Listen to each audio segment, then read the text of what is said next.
Hey there, greetings and welcome. Do you want to make an income from Moringa? Text collective to 813-567-3100 and I'll get back to you with a call. That way we can help you get into the Grow Moringa Collective and teach you exactly how you can cash flow from this miracle Moringa tree. There are some easy steps that you can take to go from tree to final product. And I want to be able to get some cash in your hand to be able to provide for yourself and for your family using this wonderful, fast-growing tree that is one of the most nutritious plants that you can eat on land. This is the miracle Moringa tree, and I grow it here in Plant City, Florida, on my farm. The area that we're focusing on today is the front. I have 9 intensive raised beds planted in the front quarter-acre of my property. Now, these raised beds are hugel mounds. Inside of each one of the beds, I have large stumps, sticks, and branches that created a mound. That way I could keep the trees high and dry over the summer rainy months. Now, what I did from there was cover those sticks and stems with soil and mulch and layered a lasagna layer of soil and mulch over top of those stumps and sticks. From there, I actually planted several thousand moringa seeds on these raised beds, each one of these raised beds. So that way I could grow the moringa in an intensive method very similar to a lettuce or a carrot, very, very close together. They're only a few inches apart. The method that I use is called broadcasting. I broadcasted the seeds. Essentially, I threw the seeds and put them on the raised beds. There was one thin layer of moringa seeds that I planted on each one of these raised beds, about 3,000 seeds per bed. And then I covered them slightly with some soil, and then I covered that slightly with some mulch. From there, they started to sprout within 5 to 7 days. And I did this in the first week of April. So here in Florida, we usually get frosts all the way up until March and sometimes late March, February and March. So by the first week of April, I noticed that it was starting to really warm up, and I didn't really feel like there was going to be a scare of any kind of frost. So I began to build up these raised beds and planted out about 3,000 seeds per raised bed.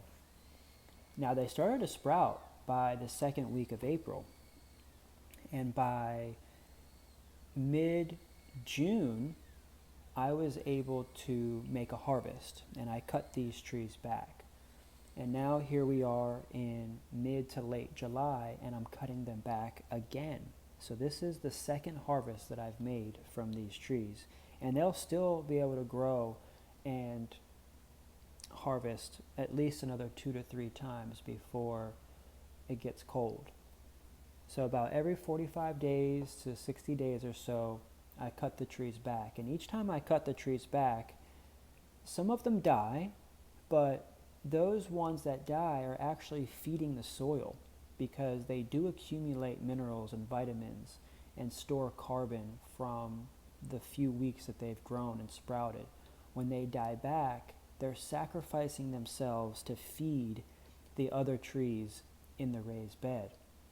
So the ones that do survive natural selection, just like in a forest, a tree will drop tens of thousands of seeds, and you might see a bunch of little seedlings sprout on the ground, but only one of those seedlings make it. And all those little ones that sprouted actually feed and rejuvenate the soil. So I'm actually using this intensive method of growing, knowing that I'm not going to actually get every single tree to last.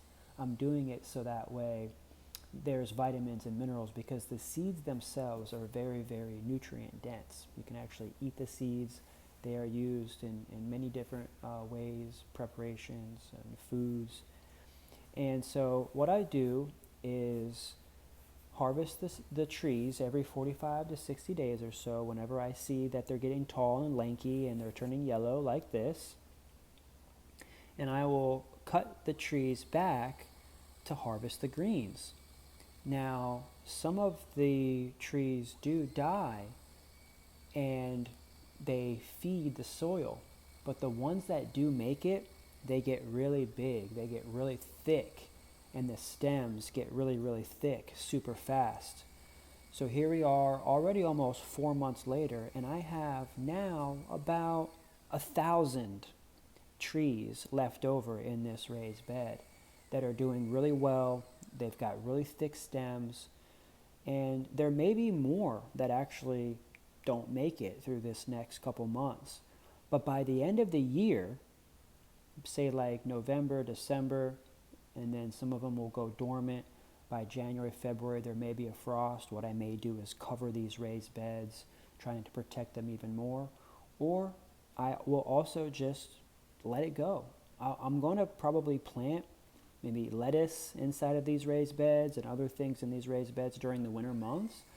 But I'm also going to let these trees naturally grow and get really big and really thick. The ones that get really big and thick, I can pull out and I can sell as a mature tree. In 6 months from now, they will almost be a year old. So by the time these trees come back by March, April again of next year, I will have several hundred large trees inside of this raised bed that I can pull out and sell. Now, if you're in a colder climate, you can do this exact same method in the summertime as an annual. You would have to replant these seeds and replant these trees every year.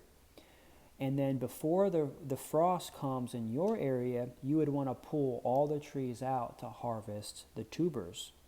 You would get these tubers almost like small little carrots, and you would utilize them. You could sell them back to growers in the south, or you could even dry those tubers and make a powder. It's very valuable as a spice.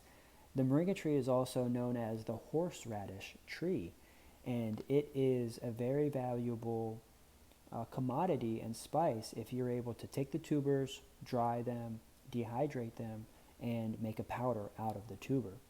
Now, it's only recommended to make a powder out of the tubers that are less than a year old, and that's because they can accumulate heavy metals in the skin, or they could even accumulate arsenic or even cyanide in the skin. And so those are just natural protection methods that the plant ends up accumulating those toxins in the skin, so that way other pests and bugs don't end up actually eating the roots, which would then kill the tree. So this is just a natural protection. And so you want to consume only roots that are under a year old. And this is a great way for you to make an income from moringa anywhere in the world. It's a really valuable resource to actually grow them really tight-knit like this. That way you can harvest lots of biomass. In larger operations, farms will do this as far as the eye can see, and they'll get a lot of biomass. They'll harvest the trees with tractors and things like that, and they actually make items and materials for animal consumption and also plant food. So moringa has a huge market. You just have to figure out what is your market. Who do you want to sell to? Do you want to sell to humans? Do you want to sell to pets and animals? Do you want to sell it as a plant food, or all three like I do? I have moringa products for human consumption, for pet consumption and animal consumption, and also I make a biostimulant for plant consumption. And so I utilize the sale and the market of all of these ways. And I also grow it in orchard style method and also in a hedge or fedge style method. But this example is the intensive method, and I really wanted you to see how you could harvest your trees back fairly quickly, to grab a harvest, to grab some biomass, to grab some greens, and to let them grow back. All of these stems will grow back and split with even more and more greens. in the next 45 to 60 days. And I really appreciate you for watching and listening. This is the best way for you to grab some greens from your trees, especially if you don't have a lot of space. One of the ways that you can actually stay in touch with me is through my agricultural collective. We have a special now. It's really affordable to get in and to get support, 24/7 support off of any of the questions that you ask inside the members area. We've got over 350 others inside there that are posting and asking questions and learning from each other. And we use a platform called Mighty Networks. And I could give you a call back if you texted collective to 813-567-3100. I could give you a call back and help onboard you into the platform. You can actually download the app to your phone, Mighty Networks. You would download Mighty Networks to your phone. And then from there, we have a home section. We have lots of different sections where you can watch some of the weekly webinars with me. I do a live webinar every Wednesday. Right now, I'm doing it at 5 p.m. on Wednesdays, Eastern Time. But when the sun goes down a little bit earlier, I'll be doing it at 8 p.m. It's just right now, at 6 to 8 p.m., my time is like ideal to go out to farm because it's not so hot. And that's what I'm doing here, is just coming out from a day's worth of posting, making content, getting back to members, talking on the phone and coming out and having a little fun at my farm, and wanting to show you exactly how you would do it yourself. And don't hesitate to give me a text. I have my book that's also for sale now, Grow Moringa, the Ultimate Guide. It's going to teach you how to make income, how to make side hustle money. If you want to learn how to make extra income from these trees, you can do something like this in a small space in your backyard. From here, one of the best ways to make income from this is to get these greens dried up, which I'll show you in one of the next videos. You want to sift the leaves to make a loose leaf, and from there you could also make a powder. And one of the best places to sell your moringa leaves, either fresh or even dried, is at the farmer's market, and I'd love to teach you and tell you all about it.